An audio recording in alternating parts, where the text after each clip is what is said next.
She sat in silence as her aunt's voice echoed through the walls. That girl, she'll never be anything. Just one more mouth to feed. At 14, Eshe knew she wasn't wanted, passed around like a forgotten package after her parents died. She ate last, slept on the floor, wore clothes that were 3 sizes too big.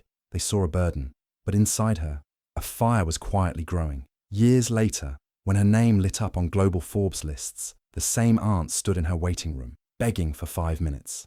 And Eshe simply said, "My assistant will call you back." Eshe Nyaribo was only 9 when her world crumbled. Her parents died in a sudden road accident on their way home from work, leaving her alone and uncertain. From that moment, her life was never hers again. She was passed around from one relative's house to another, like extra luggage no one really wanted. She eventually ended up in Dodoma, in a house full of people, but void of warmth. Her aunt treated her like a burden. Her cousins mocked her quietness. And every day she felt like she was simply surviving in someone else's shadow. She was a soft-spoken girl with wide, observant eyes. She barely spoke unless spoken to, and even then, her voice trembled like she had to ask for permission just to exist. They called her slow. They laughed at how she never fought back. Her silence made her an easy target. At dinner, she ate last. At night, she slept on the floor, sharing space with worn-out shoes and forgotten boxes. When new clothes were given out, she got leftovers, shirts that hung off her thin shoulders, and shoes with holes too big to patch. Despite the cruelty around her, Eshe carried a quiet fire. She started doing laundry for the neighbors at age 12, waking up before dawn to fetch water, scrubbing clothes until her fingers ached. Every coin she earned was carefully saved to buy schoolbooks. While others rested, she read under dim streetlights. Her notebooks were filled with sketches, buildings, bridges, homes. She didn't have fancy pencils, just pieces of charcoal she picked from the stove after cooking. She never asked for love. She only wished for a chance. Every time someone called her a charity case, she just nodded and kept moving. But deep down, she was making a promise to herself that one day they would all remember her name. Not out of pity, but because she built something so powerful, they'd never forget it. They thought she was nothing. But Eshe was a quiet storm waiting to rise. Eshe didn't have colored pencils or rulers, but that never stopped her from dreaming. Every scrap of paper she found turned into a canvas.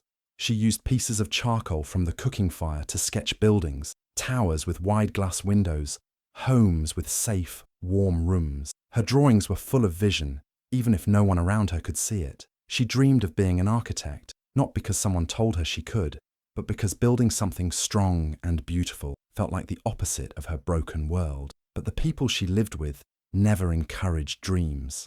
Her cousins laughed whenever they saw her drawings. One even grabbed her notebook, ripped the pages, and said, "Stop pretending you're smart. You'll be lucky to clean offices one day." Eshe said nothing. She just picked up the torn pages from the floor and folded them gently, as if they still mattered.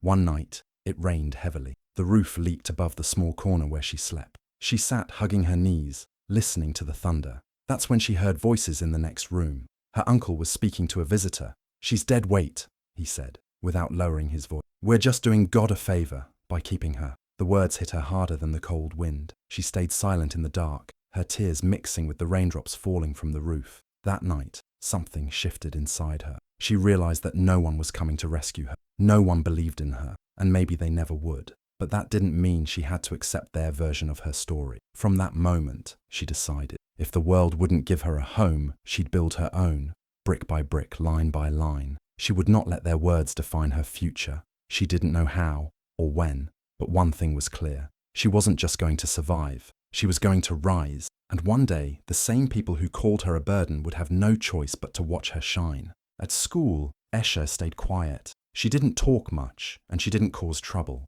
Most teachers barely noticed her, just another girl sitting in the back row, worn uniform, eyes always on the floor. But one person saw something different. Madam Pendo, the school's math teacher, noticed how Eshe solved complex geometry problems with ease. She watched the way Eshe's eyes lit up when they talked about angles, spaces, and patterns. One day after class, Madam Pendo asked her to stay behind. Eshe thought she was in trouble. Instead, the teacher gently held up one of her drawings that had accidentally slipped from her notebook. "Did you draw this?"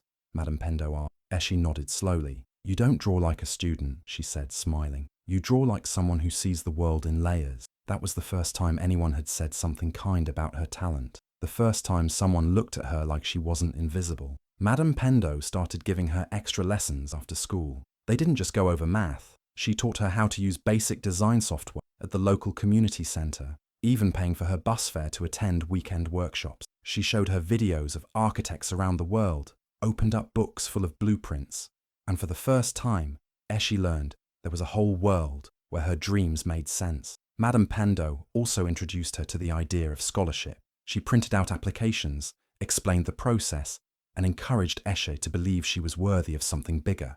When Eshe hesitated, saying her family wouldn't allow it, Madame Pendo simply said, "Then we'll apply quietly. The world doesn't need their permission to open its doors for you." To Eshe, Madame Pendo wasn't just a teacher, she was a lifeline, a light in a place that had always been dark. For the first time in her life, she heard someone call her brilliant. That one word lit a spark in Eshe's heart, one that would carry her far beyond the dusty schoolroom walls, beyond the noise of those who never believed in her. It was the beginning of something greater, the beginning of Eshe becoming Eshe. Eshe had always known she would have to leave if she wanted to truly live. So, late at night, when the house was silent and everyone else was asleep, she filled out scholarship forms on a borrowed phone at the community centre. She didn't tell anyone, not her aunt, not her cousins, not even Madame Pendo, until the application was submitted. She worked in secret, fueled by quiet hope and the memory of every time she was told she was a burden. Then one afternoon an email came. She'd been accepted into one of the top architectural schools in South Africa, full scholarship. Not just accepted, Eshe was the top applicant in her region. She stared at the screen in disbelief, tears silently streaming down her face. She wanted to scream, to dance, to share the news, but instead, she walked home in silence, knowing celebration wouldn't be welcomed where she lived. That evening, she gathered the courage to tell her aunt. She stood in the corner of the kitchen, heart pounding, hands shaking. "I got into a university," she whispered, "in Cape Town. It's a full scholarship." Her aunt didn't even look up from washing dishes. "You think you're better than us now?" she said flatly. "Just because some foreign people liked your little drawings." Eshe felt something inside her crack, but not break. She nodded quietly, more to herself than to her aunt. She wasn't going to argue. She wasn't going to beg for pride or permission. She had already learned that her dreams didn't need their approval to grow. She packed her few belongings in a second-hand suitcase someone had thrown out. No one helped her. No one wished her well. On the morning of her departure, the house was still asleep when she left. No goodbye hug. No ride to the station. Just her and the rising sun. As the bus pulled out of Dodoma, Eshe didn't look back. Not because she was angry, but because she was ready. Ready to step into a future that had once felt impossible. They had rejected her, but a whole new world was waiting to accept her. And that was all the goodbye she needed. Cape Town was beautiful. Oceans, mountains, and tall glass buildings. But for Eshe, it felt cold. Not the weather, but the stares, the questions in people's eyes. The way some professors mispronounced her name again and again, even after corrections. She was the only girl from Dodoma in her class. The only one who didn't speak Afrikaans. The only one who didn't wear branded clothes or carry the latest phone. Some students ignored her. Others mocked her accent or asked if she had electricity back home. She smiled politely, but every night she cried into a pillow. To survive, Eshe took a job cleaning offices after class. The same buildings where she dreamed of one day presenting her own designs. She swept the floors, emptied trash cans, scrubbed toilets, and then rushed back to the library before sunrise to study. Most nights, she barely slept 4 hours. Her hands were calloused, her eyes tired, but her notebooks were full of blueprints, sketches, and ideas. She had no social life, no distractions, only hunger, not for food, but for a future she could see clearly every time she closed her eyes. One afternoon, while presenting a class project, she noticed a man watching from the back, not a student, not a regular lecturer. After the presentation, he walked up to her. He was young, sharply dressed, and spoke gently. "Your lines," he said, pointing to her sketches. "They breathe. You don't draw like a student. You draw like a future icon." His name was Professor Neo Mokoena, a rising name in African architecture and a guest lecturer that semester. He offered to mentor her. He opened doors to software labs, gave her books, sent her links to global design competitions. For the first time in Cape Town, someone saw her. Not her struggles, not her accent, but her talent. With Neo's guidance, Eshe began refining her vision. She didn't just want to build buildings. She wanted to tell African stories through structure. She wanted to build homes that felt like healing, that carried the warmth of forgotten villages and the boldness of modern Africa. And slowly, with every sketch and sleepless night, Eshe realized she didn't just belong here, she was born for this. At 23, Eshe entered a national architecture competition with the kind of hope that only comes after years of being overlooked. The challenge was to design a sustainable housing model for low-income families, something that spoke directly to her heart. She poured everything into her submission. Days turned into nights. Sketches turned into models. She studied the way village homes breathed in the heat, how rain moved off tin roofs, how children played in narrow lanes. Her design wasn't just a blueprint, it was a story, a solution, a heartbeat. When she won, her name appeared on the shortlist alongside well-known firms. It felt unreal. Her eyes welled up when she got the call. She had made it, not because someone opened a door for her, but because she built one herself. She was invited to meet with the organizers and their project partners. Everyone smiled. Everyone nodded. Everyone said, "Brilliant work, Eshe." But a month later, when she saw a press release announcing the winning design had moved to the next stage, her stomach dropped. The design shown in the article was hers, down to the curves and solar placements. But her name was missing. Another architecture firm had claimed it. A partner from the earlier meetings had stolen her concept and passed it off as their own. Her emails went unanswered, her calls ignored. When she finally reached someone, they told her, "It's complicated. There's nothing we can do." Eshe sat in her tiny apartment, her winning entry now a ghost. She didn't cry. She didn't scream. She stared at her sketchbooks, at the designs still living in her, untouched, unclaimed. And that night, she made a decision. "I won't fight to be included anymore. I'll build my own table." She called Neo. She told him everything. His voice was calm but firm. "Then let's start your firm. The world needs your vision, not filtered through someone else's name." And just like that, Nyaribo Design Group was born. Not from victory, but from betrayal. Not to prove anyone wrong, but to protect what was rightfully hers. It wasn't about revenge. It was about owning her voice. Fully, fiercely, finally. Eshe stood in the middle of a tiny rented office, the smell of fresh paint mixing with the scent of hope. She had no fancy lobby, no big team, just a dream and a name on the glass door, Nyaribo Design Group. With Neo's mentorship and support from a few small investors who believed in her vision, she finally had something of her own. The betrayal she faced hadn't broken her.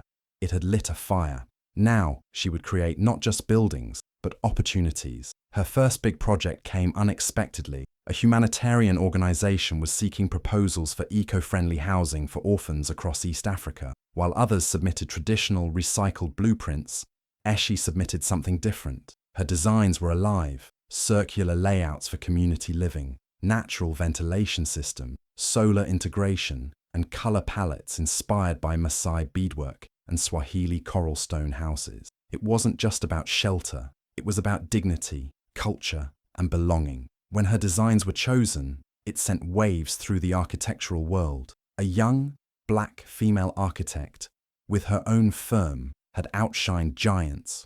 News spread quickly. She was invited to speak at panels, mentor young designers, and consult with green tech developers. But through it all, she stayed grounded. Every brick in those orphan homes reminded her of the floor she used to sleep on. Then came the moment that changed everything. Her phone lit up with a message from her assistant. "Check the newsstand." There it was, her face on the cover of African Architect Digest. Bold headline, "The future is female, African and fierce." She held the magazine in her hands and smiled, not for the cameras or applause, but for the little girl inside her who was once told she was too quiet and a burden.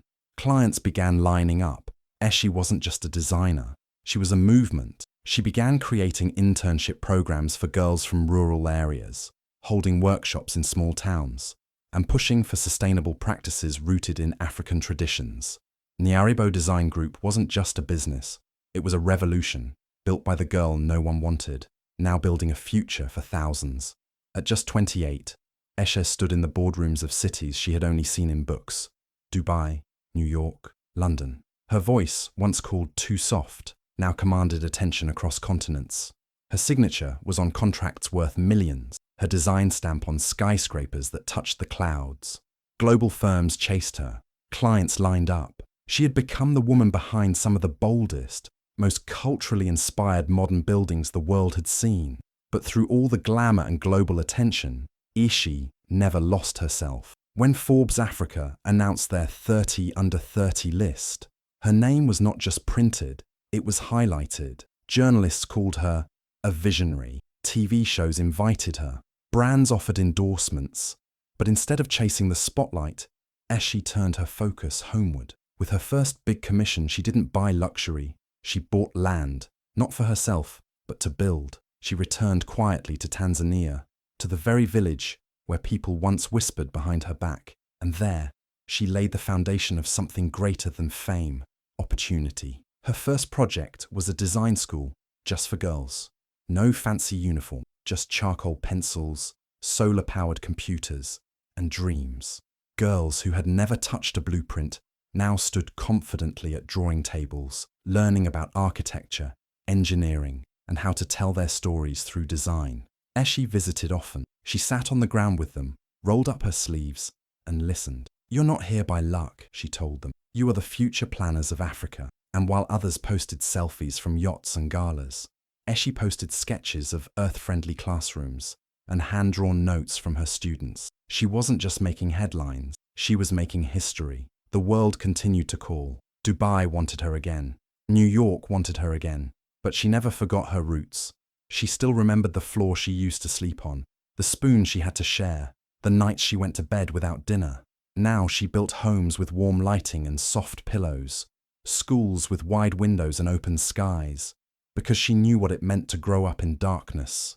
As she had become more than an architect, she had become a symbol, not just of success, but of what it means to rise and bring others with you. Ishi hadn't been back to Dodoma in nearly a decade. The streets looked the same, the dust still settled the same way on her shoes, but she was no longer that quiet, forgotten girl. She had been invited to speak at a major African development conference, held just miles from the very house where she once cried herself to sleep. Her name was on banners, her photo on billboards. Yet as she stepped onto that stage, dressed in a crisp white suit designed by a young girl from her foundation, her heart pounded not from nerves, but from memory. Backstage, after the applause faded and the lights dimmed, someone whispered her name. She turned. It was her aunt. She looked smaller now, aged and unsure. The woman who once said she was dead weight now clutched a worn purse, her eyes wide with disbelief. She didn't expect Ishi to shine like this. She didn't expect the orphan girl to stand on a world stage, shaking hands with ministers and CEOs.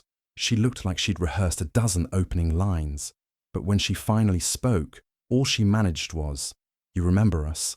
There was a long pause. Ishi looked at her, not with hate, but with clarity. "I remember everything," she said softly, "especially the silence after dinner." The silence that followed those words was heavier than the one at that dinner table years ago. Her aunt looked down, as if those memories had suddenly come alive and wrapped around her. Ishi didn't stay long backstage. She had students waiting to meet her, reporters wanting to interview her. But for a second, she stood there with the woman who raised her with duty, not love. And in that moment, Ishi realized something. She had no desire for revenge. Her success wasn't built on anger. It was built on grit, on faith, on the belief that her future was never defined by those who couldn't see her worth. She nodded politely and walked away. No dramatic goodbye, no last word, just quiet strength, just like always. And as she disappeared into the crowd, her aunt stayed behind, still standing in the same silence Ishi had once been forced to swallow every night. Only now, it wasn't Ishi who had to carry it. Years had passed since that conference in Dodoma. Ishi's name had grown bigger, written on the walls of skyscrapers in cities she once only dreamed of. People around the world admired her work, her vision, her journey. But the real beauty of her legacy wasn't just in concrete and glass. It was in the lives she quietly lifted. One day, a new scholarship was announced at a local school in Dodoma. It would pay for 10 girls each year to study architecture and design, starting with those who had lost parents or were being raised in difficult homes. The scholarship was named after a woman many people in the town still knew, Mama Nyaribo. Whispers filled the schoolyard. Some remembered Mama Nyaribo's harsh words, her cold looks, how she used to treat Eshe like an extra mouth to feed. Others wondered why Eshe would honor her this way. But those who really understood Eshe knew this wasn't about love, it was about grace. She wasn't rewriting the past, she was rising above it. Eshe never stood on a stage to make the announcement. There was no camera crew, no press release, just a letter, a quiet gesture, a powerful act that needed no spotlight. Back in her home, filled with sunlight, design models, and soft laughter from young girls she was mentoring, Eshe stood by the window, holding a cup of tea. Her eyes were calm. She had let go of bitterness long ago, not for others, but for herself. Her life was no longer about proving anyone wrong. It was about planting seeds that would outlive her. That night, as she tucked her youngest mentee into bed after helping her with blueprints, she whispered the words that carried her through everything. They called me a burden, but I was just a seed. All I needed was soil that didn't spit me out. The screen fades to black. No applause, no revenge, just legacy, quiet, powerful, and deeply rooted. If this story moved you, don't just scroll. Leave a comment for every girl who was ever underestimated. Share this story with someone who needs to remember. You were never a burden. You were a seed. Double tap if you believe quiet strength builds the loudest legacy. Follow for more powerful African stories that the world needs to hear.